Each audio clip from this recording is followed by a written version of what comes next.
Hi, I'm Beth. This is a mindfulness-based meditation.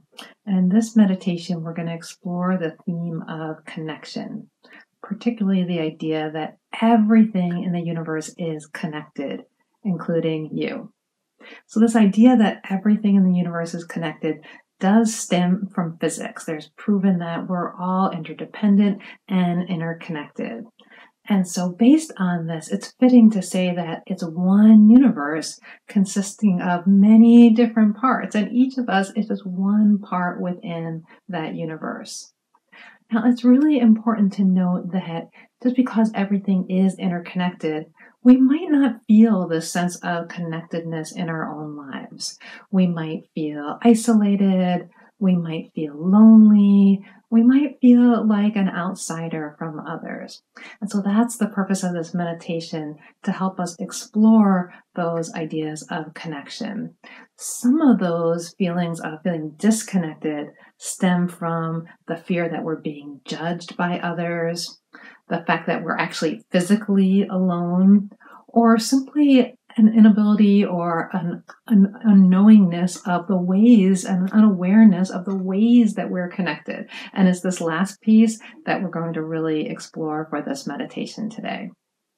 So to start, find a comfortable seat. You can be sitting like I am. You can be lying, wherever it is that you feel comfortable. The most important thing is for meditation, we're focusing our attention. So you want to be able to remain alert. So as we get started, you might consider this quote from Walt Whitman that you may have heard. I am large. I contain multitudes. We're going to explore the multitudes within each of us, the ways that we're connected in so many ways. So a simple start is, I assume that as you're watching me, you're wearing clothes.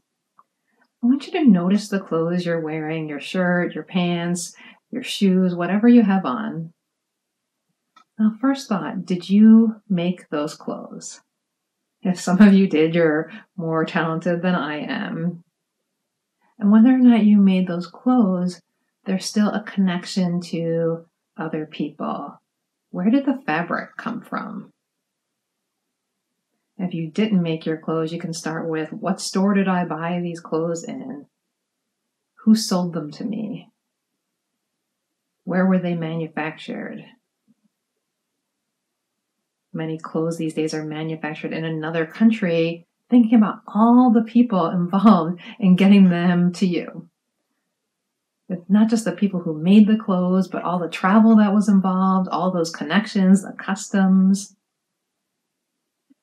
And then we go back even further with that, and then we think of where the fabric came from, how the threads were manufactured. If our clothes are made of cotton, who grew that cotton, where the farm was, who harvested. So we'll go through this kind of exercise with a few different things.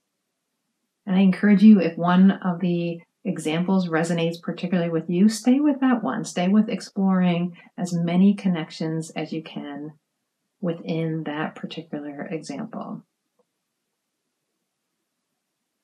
So we'll move on to the idea of the food that you eat. You can think of something that you ate today or yesterday. The same idea here. Maybe you cooked that food for yourself. Maybe you grew that food for yourself. And yet you can think back to, if you grew that food from seeds, who did you purchase the seeds from? If you got that food from a grocery store, who was working there? What are the many facets to take that store to run, from the people who are in the store to the more auxiliary people, like the people who work for the place that pays the parking lot, or that services the air conditioning for that store. And then again, we trace the food back. Where did it come from originally? Who was responsible for growing it?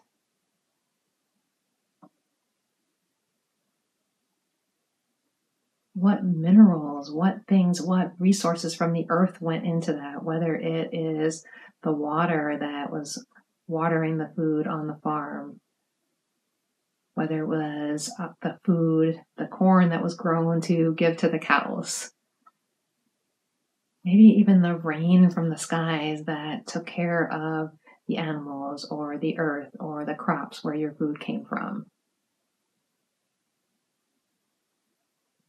Again, the connections here are pretty much limitless. We can continue to name and count and connect those things, knowing that each of these points along the chain has a connection to us. Again, we might be physically alone, and yet the world is connected to us. We might be socially isolated, and we are interconnected to the entire universe. Let's think about one more example. If you're hearing me, you're listening to me, you're watching me on some kind of device, some kind of technology.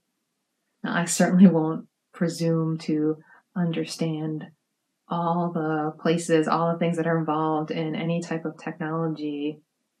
But let's think a little bit about some of that breakdown. You're connected to me right now. You're connected to me in that you sought out this video.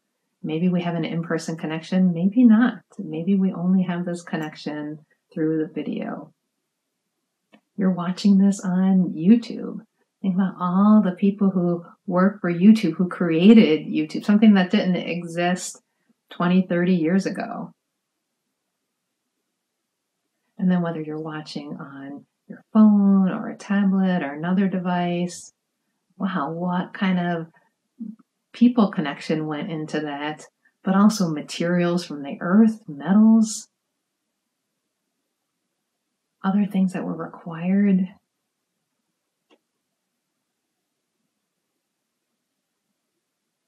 We might be able to feel a little bit more sense of not only connectedness, but also this great sense of humility, for things are being larger around us. And we might even feel small, yet in a good way. Again, the Walt Whitman little quote doesn't say I am small. It says I am large. I contain multitudes.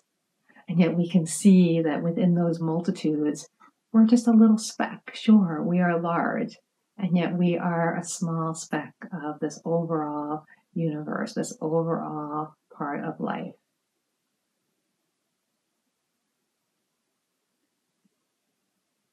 And for these last few moments, you might reflect on your connectedness by who is connected to you. And so again, I don't mean physically here in the room, but you can think of, what have you done today? Did you drive outside and let another driver in? That's a connection. Did you send an email? That's a connection. Did you make food for your family? Did you purchase something that contributed to somebody else's livelihood? Did you smile at someone?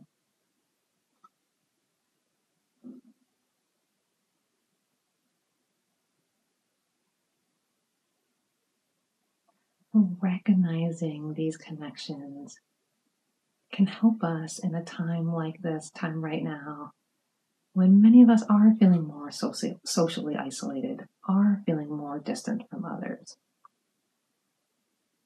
Recognizing that those things, that physical distance is separate from this grand existence, the ways in which we are all interconnected, can be beneficial and can help us to feel that we do have a place in this universe, that we do have a connection.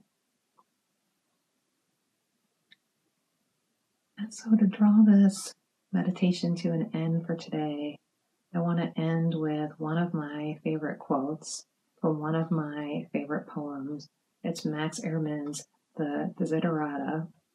I like it so much that you can see right over here, I cross-stitched it onto a little frame. So the quote is, "You are a child of the universe, no less than the trees and the stars. You have a right to be here." Consider that right to be here, that connectedness to everyone, that connectedness to me. And thank you with gratitude. I appreciate your connection to me today. I hope that you found this helpful, useful reflection for these few moments of meditation and also to take out into your everyday life. Enjoy the rest of your day.